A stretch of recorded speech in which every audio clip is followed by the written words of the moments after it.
सगळ्यांना दंडवत प्रणाम. चला आता कितीही नाही म्हटलं तरी माहेरात शेवटी आपण पाहुणेच असतो. 8-10 दिवस राहिलो, मस्त सुट्ट्या एन्जॉय केल्या आणि आता आम्ही निघणार होतो आमच्या परतीच्या प्रवासाला, म्हणजे पुण्याला जाण्यासाठी. आता सुट्ट्या संपल्या. आता कधी उन्हाळा सुट्ट्या, एकतर दिवाळीला येतो, पण दिवाळीला काही जास्त दिवस राहणं होत नाही, त्यामुळे पुढच्या वर्षी उन्हाळा सुट्टीचीच वाट आता बघावी लागणार होती. आणि बॅगा वगैरे सगळ्या आम्ही बाहेर आणून ठेवल्या होत्या. म्हणजे जाताना खरंच पावलं अशी जड होतात, अगदी सासरहून निघू किंवा माहेरहून. कारण दोन्ही गावं सोडून आम्ही पुण्याला राहतोय. म्हणजे एक एक एक वेळ असं वाटतं की खरंच म्हणजे पोटासाठी आपण आपल्या जवळची माणसं असो, आपलं गाव असो, आपलं नातेवाईक असो, सगळ्यांना सोडून लांब जातोय. म्हणजे ही गोष्ट वाटते तितकी सोपी नाहीये. बऱ्याच जणांना वाटतं की यांना काय जॉब आहे, नोकरी आहे, मस्त पुण्यामध्ये राहतात, ऐश करतात. पण ॲक्च्युअलमध्ये खरंच तसं लाईफ नसतं. म्हणजे तिथं आपलं कुणी नसतं. आपली सगळी माणसं, नातेवाईक, जीवाभावाची माणसं गावाला असतात.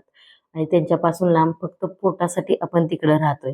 म्हणजे थोडक्यात जगायला गेलोय असं म्हटलं तरी सुद्धा चालेल. म्हणजे मी तर स्वतः पर्सनली तसंच म्हणते, की आम्ही जगायला गेलोय आणि जगण्यासाठी तिथं राहतोय. म्हणजे नोकरीच्या निमित्तानंच आपण गाव सोडून बाहेर राहतो ना.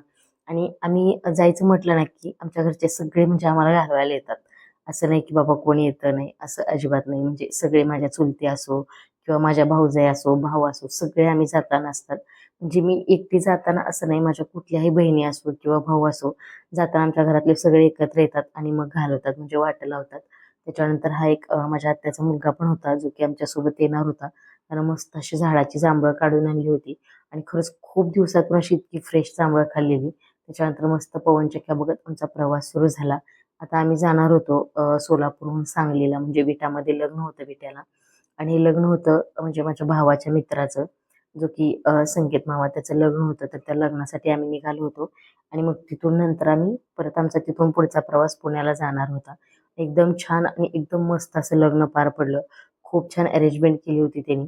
खूप मस्त असं लग्न झालं. आता इथं नवरदेव नवरीची एंट्री होत होती आणि त्याची चुलत बहीण किंवा बहीण होती, माहित नाही कोण होतं. ती खूप छान एंट्रन्सला डान्स करत होती. पण ते गाणे इथे ॲड करता येत नाही, कारण कॉपीराईट लागतं म्हणून. मग तो व्हिडिओ टाकून पण काही उपयोग होत नाही. त्याच्यानंतर मस्त अशा मंगळाष्टिका वगैरे झाल्या. नवरी नवरदेवाला म्हणजे त्यांचं लग्न झालं आणि आता आम्हाला भूक तर इतकी लागली होती, पण जेवणाचा काही नंबर येत नव्हता.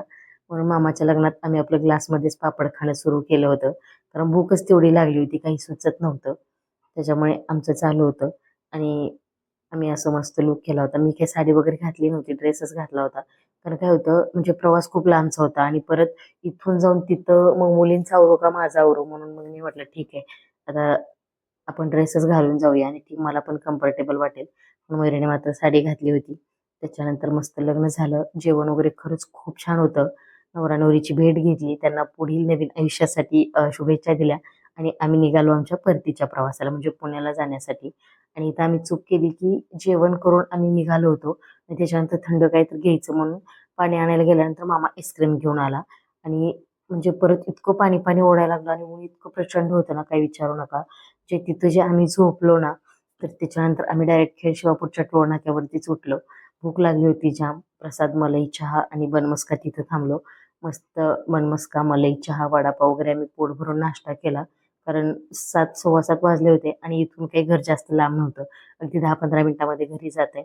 पण गेल्या गेल्या काही बनवणंही पॉसिबल नव्हतं, कारण तेवढी एनर्जी अंगामध्ये नव्हते.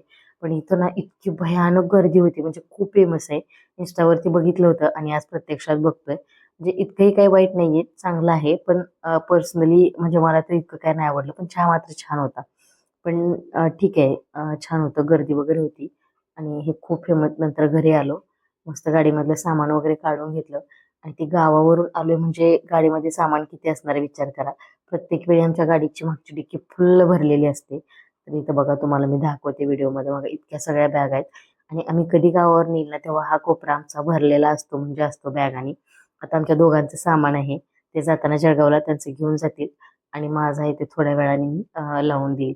कारण अजून वेळ आहे, आता 7, 7:30 वाजलेत आणि म्हणजे आम्हाला झोपायला तशा 11-12 वाजतात. तोपर्यंत माझ्याकडे वेळ आहे आणि मस्त माझी गाडीमध्ये निवांत झोप झाले ना, त्यामुळे आता मला काम करायला पण एनर्जी आहे माझ्याकडं. पहिल्यांदा तर मी चेंज करून घेतलं, हातपाय धुतले, देवाला दिवा वगैरे लावला आणि आईनं खूप साऱ्या गोष्टी गावाकडनं दिल्या होत्या. तिचं म्हणणं होतं की गेल्या गेल्या कुठं आता दळण वगैरे तो निवडत बसणार, पिठं पण संपले म्हणते. तर मग आईनं गव्हाचं ज्वारीचं सगळं पीठ व्यवस्थित चाळून वगैरे भरून दिलं होतं. आणि म्हटलं मग तेच आता डब्यामध्ये ओतून घेऊया. कारण गावाला जायच्या अगोदर आम्ही 8-10 दिवस राहणार म्हणून दळण वगैरे काहीच आणलं नव्हतं. पण डबे मात्र मी घासून स्वच्छ वाळवून वगैरे ठेवून गेली होती. त्यामुळे मला आल्या-आल्या पटकन सामान भरता आलं आणि बाबा 2-3 दिवस घरी होते त्यामुळे त्यांनी सुद्धा झाडून पुसून अगदी स्वच्छ ठेवलेलं. त्याच्यामुळे घरात धूळ अशी काही जास्त नव्हती. आणि आता आजचा तर इथपर्यंतचा व्हिडिओ मी शूट केलाय, पण आता उद्याचं किती म्हणजे अंगात त्राण राहील किंवा मी व्हिडिओ शूट करेल माहित नाहीये. पण म्हटलं वेळ होता तोपर्यंत पटपट मग मी जे सामान आणलं होतं ते सगळं सामान भरून ठेवलं. म्हटलं आज ही केलं तरी आपल्यालाच करायचंय आणि उद्या जरी केलं तरी ते आपल्यालाच करायचंय. त्यापेक्षा वेळ आहे, जे माझ्या आता अंगात एनर्जी आहे, मला करू वाटते तर मी पटपट सगळी कामं करून घेतली. त्याच्यानंतर आता म्हटलं उद्याच्याला बाबांना टिफिन द्यायचंय तर त्या टिफिनची सुद्धा काहीतरी तयारी केली पाहिजे. म्हणून मी गवारी वगैरे निवडून घेतली.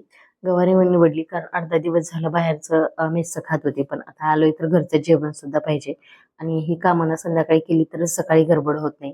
त्याच्यामुळे मग मस्त असं गप्पा मारत मी गवारीच्या शेंगा निवडून घेतल्या. त्याच्यानंतर बिर्याणी ऑर्डर केली होती. आज काही जास्त भूक नव्हती आणि काही करायची पण इच्छा नव्हती. म्हणून मग सगळ्यांनी मस्त बिर्याणीच खाल्ली आणि महत्त्वाचं म्हणजे मुली इतक्या दमल्या होत्या ना शिवण्या सर्वज्ञ, दोघीच्या दोघी काही न खाता झोपून गेल्या.